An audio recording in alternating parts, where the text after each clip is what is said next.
Pemirsa, drama pembunuhan yang dilakukan anak terhadap ibu kandungnya terjadi di Kendal, Jawa Tengah. Sang anak tega mencabut selang oksigen yang menempel di hidung ibunya dengan maksud agar sang ibu tewas. Apa motif anak durhaka ini membunuh ibunya yang sedang terbaring di ranjang rumah sakit? Berikut liputannya untuk Anda. Barang buktinya ada sabit emas di situ. Enggak benar itu. Sabit siapa? Sabit saya mau ke rumah ibu saya. Itu bukan bus saya. Tapi di rumah emas. Saya nggak tahu. Kok nggak tahu? Kan di rumah emas. Iya memang. Malingan dong emas. Saya nggak tahu. Dalam proses penyidikan, keterangan tersangka itu nilainya 0. Artinya kita tidak berdasarkan pada mengejar pengakuan dari si tersangka ini sendiri.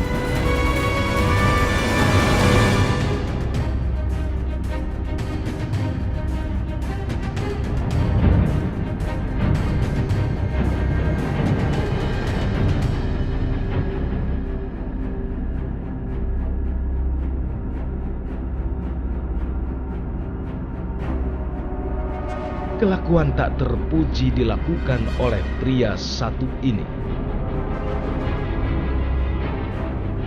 Dengan sengaja ia mencabut selang oksigen yang terpasang di salah satu pasien Puskesmas Cepiring, Kabupaten Kendal, Jawa Tengah.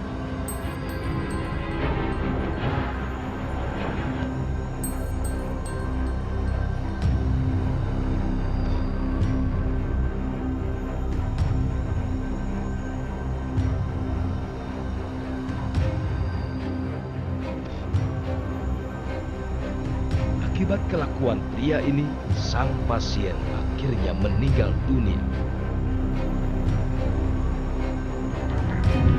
Pria yang sengaja mencabut selang pasien tersebut namanya Tumian alias Sunarto. Sedangkan pasien wanita yang akhirnya meninggal dunia akibat kelakuan Tumian adalah Suratmi.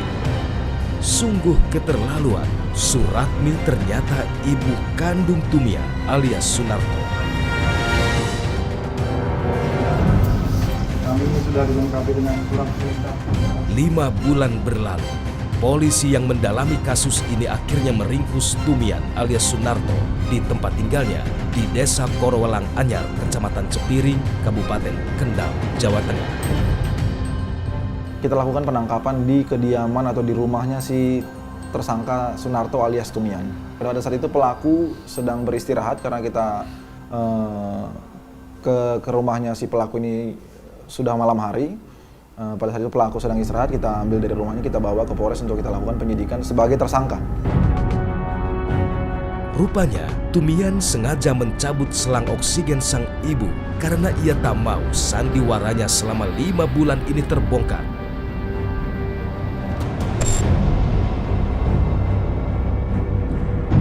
Ya, Suratmi ternyata dibawa ke Puskesmas Cepiring setelah bagian kepalanya dihujani sabetan senjata tajam oleh Tumian alias Sunarto. Hal ini diperkuat dengan ditemukannya sejumlah alat bukti di tempat tinggal Tumian. Kami temukan di TKP sendiri yaitu ini adalah baju yang dipakai oleh korban.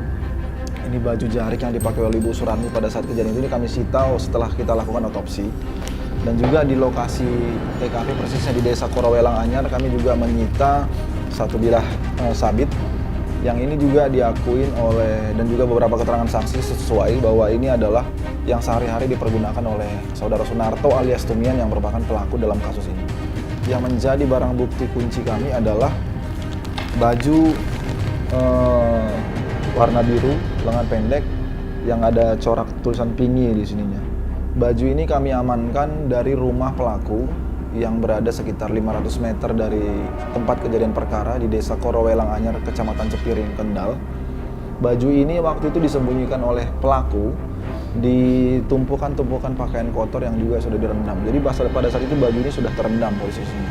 Baju ini kemarin kami mintakan untuk dites, dicek DNA, di mana dari hasil pemeriksaan muncullah bahwa di baju ini ada noda darah, setitik noda darah, beberapa noda darah yang kita mintakan hasil DNA-nya ternyata identik dengan DNA yang ada di milik korban. Artinya match antara DNA yang ada di baju ini, yang kita temukan dari rumah tersangka yang sekitar jaraknya 500 meter, dengan DNA si korban sendiri. Untuk menutupi kelakuan bejatnya, saat itu Tumian datang ke kantor polisi dan berpura-pura membuat laporan atas peristiwa yang menimpa sang ibu. Pelaku ini sekaligus juga pelapor. Jadi dia berganti baju, kemudian dia melaporkan dengan baju yang dia identik sama namun lengan panjang. Setelah dia melakukan tindak pidana tersebut, kemudian dia kembali ke rumah, berganti baju, kemudian mengajak tetangganya, saksi lain untuk datang ke menemukan ibunya yang sudah meninggal, menolong di ambulan. Bukannya dia mengikuti ambulan tersebut, tapi malah ke polsek untuk melaporkan. Lalu, apa alasan Tumian alias Sunarto yang tega menghabisi nyawa ibu kandungnya?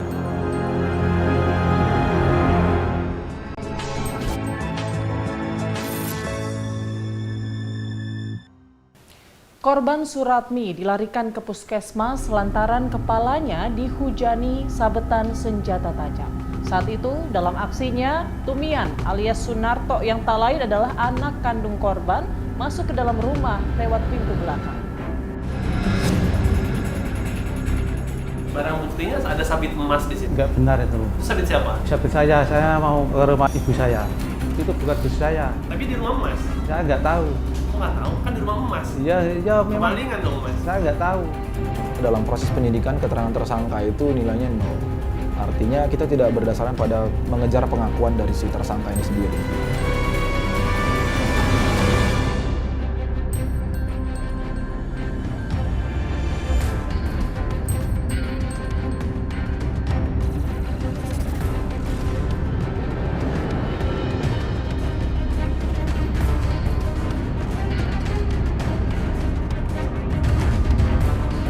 Suratmi tewas setelah selang oksigen yang menempel di hidungnya dicabut oleh anaknya, Tumian alias Sunarto. Saat itu, Suratmi sedang dirawat di Puskesmas Cepiring, Kabupaten Kendal, Jawa Tengah akibat luka sabetan senjata tajam di kepala. Setelah masuk ke ruangan UGD, korban kemudian dibawa ke kasur ini untuk mendapatkan pertolongan.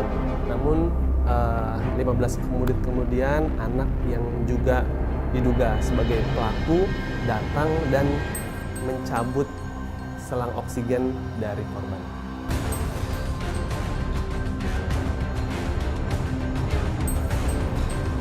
Suratmi pun kritis dan akhirnya meninggal dunia. Dikuatkan juga oleh keterangan perawat yang pada saat itu juga bertugas di puskesmas itu mengatakan bahwa tidak lama setelah si pelaku ini keluar dari dari bilik rawatnya si korban, selang sudah dalam kondisi terlepas.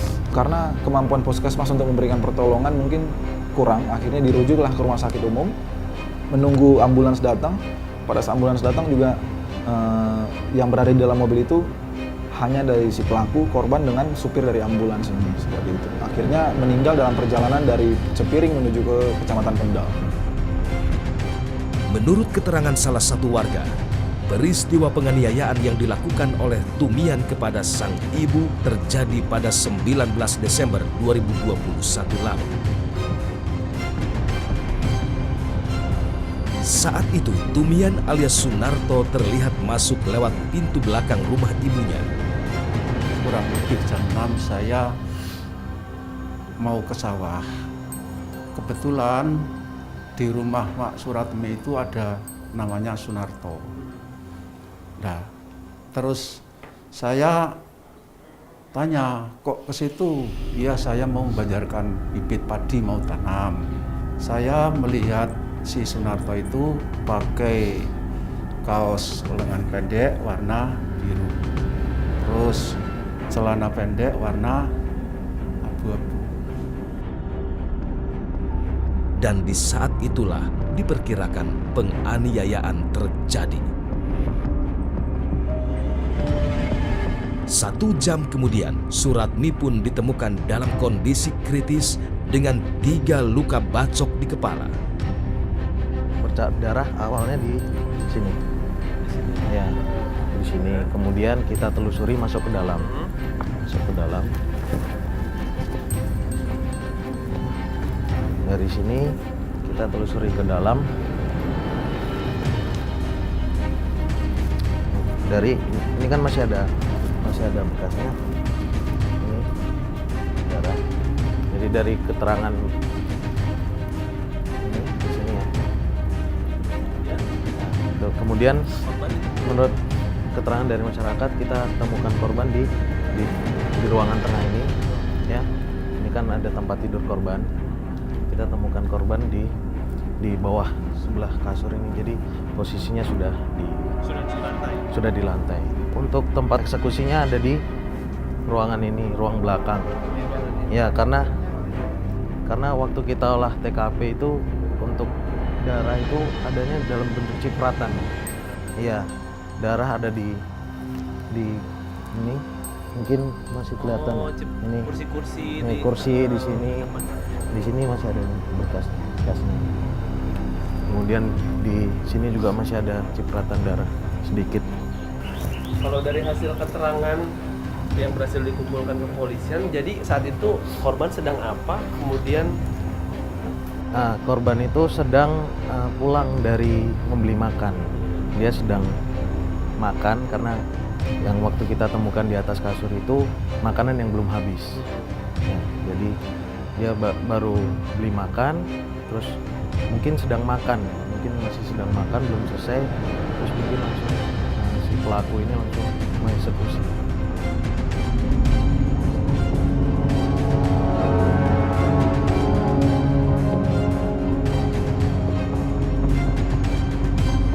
Kini, polisi telah menetapkan Tumian alias Sunarto sebagai tersangka. Rupanya soal warisan yang menyebabkan Tumian tega menghabisi ibu kandungnya sendiri. Ini permasalahan warisan yang tanah yang sudah dijual oleh pelaku kemudian digunakan dengan pelaku dan istrinya, sehingga dari 118 juta kurang lebih tinggal 10 juta. Nah, kemudian ditagih-tagih ibunya, nah, mungkin kalap dan akhirnya dia membabi buta membunuh ibunya di pagi hari kurang lebih pukul 6 sampai dengan 6.30 pagi. Tim menyingkap tabir sempat bertemu dan mewawancarai Tumian alias Sunarto di Mapolres Kendal. Kepada kami, Tumian tak mengakui kalau dirinya telah menghabisi nyawa ibunya. Saya dituduh di fitnah fitnah siapa? sama oknum Apa? oknum Oknum apa? ya nggak tahu lah. Oknum siapa, Jadi nggak kalau tahu. menurut Mas ceritanya gimana? Siapa yang membunuh? Saya nggak tahu. Saya kan mau ke rumah ibu saya. Terus ibu saya ki sudah dianya orang. Barang buktinya ada sabit emas di situ. Nggak benar itu. Itu sabit siapa? Siapa saya mau ke rumah ibu, mau kerja ke rumah ibu, ke sawah ibu saya. Kok sabitnya bisa di situ gimana? Saya melihat ibu saya sudah tergeletak. Saya menolongnya. Sabitnya Di apa? Di apa apa? ditaruh? Di emben, ditaruh emben. Sabitnya ditaruh ember. Ember. Tapi ada darahnya ibu sabitnya. Saya nggak tahu. Jadi yang pakai sabit siapa? Ya saya langsung taruh di emben, terus saya menolong ibu saya.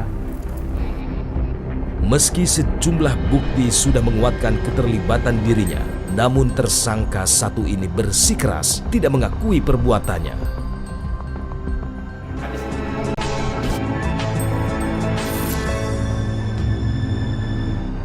Bukti sudah kuat, polisi pun telah menetapkan Tumian alias Sunarto sebagai tersangka pembunuh ibu kandungnya, Suratmi.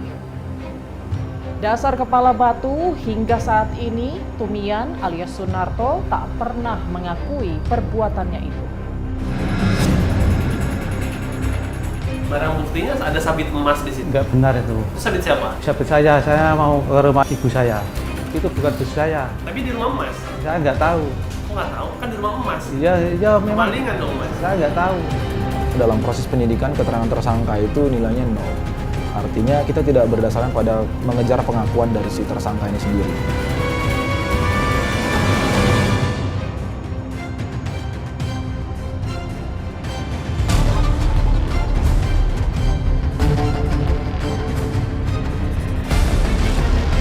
Tumian Tumian alias Sunarto, tersangka pembunuh Suratmi, ibu kandungnya, benar-benar kepala batu. Ketika kami tanya soal apa yang dilakukannya kepada sang ibu saat di Puskesmas Cepiring, inilah jawaban Tumian. Jadi gimana? Saya ngelap lambenya ibu kan ada darah yang menetes Darah dari di bibir ibu saya. dilap terus. Saya lap sama tangan saya. Oke.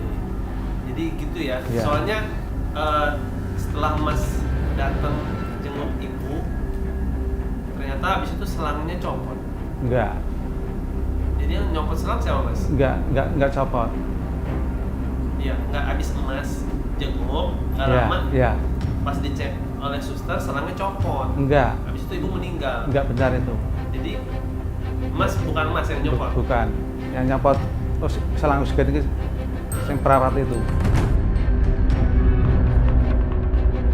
Begitu pula saat kami tanya soal noda darah di bajunya yang identik dengan darah korban.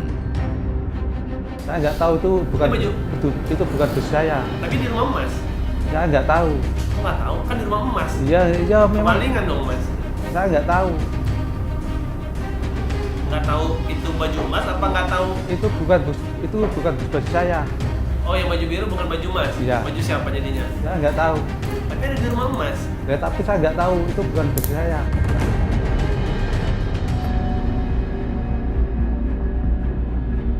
Meski demikian, tak jadi masalah bagi polisi soal keterangan bohong tersangka.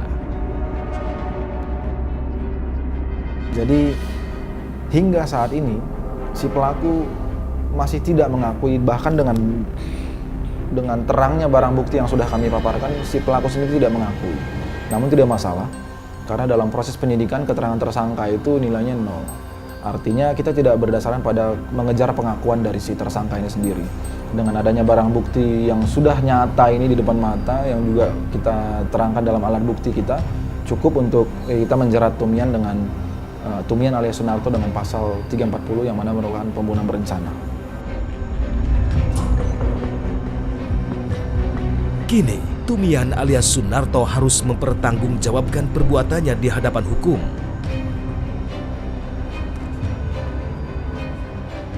Dari beberapa hasil gelar perkara akan menentukan pasal yang disangkakan, yaitu pasal 340 pembunuhan berencana, di mana sanksi hukumannya maksimal 20 tahun penjara.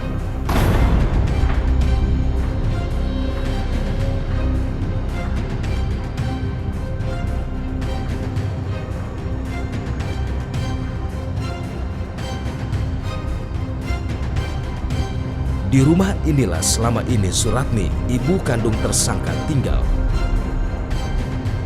Sehari-hari Suratmi hidup dari sisa harta peninggalan suaminya. Peristiwa berdarah telah terjadi di keluarga ini. Sang ibu pun akhirnya tewas di tangan anak durhaka yang telah menghabisi uang warisan. Tumian alias Sunarto memang anak durhaka. Bukan hanya uang warisan jatah sang ibu yang telah dihabisinya, nyawa ibunya pun ikut dihabisinya. Demikian menyingkap tabir kali ini. Sampai jumpa pekan depan.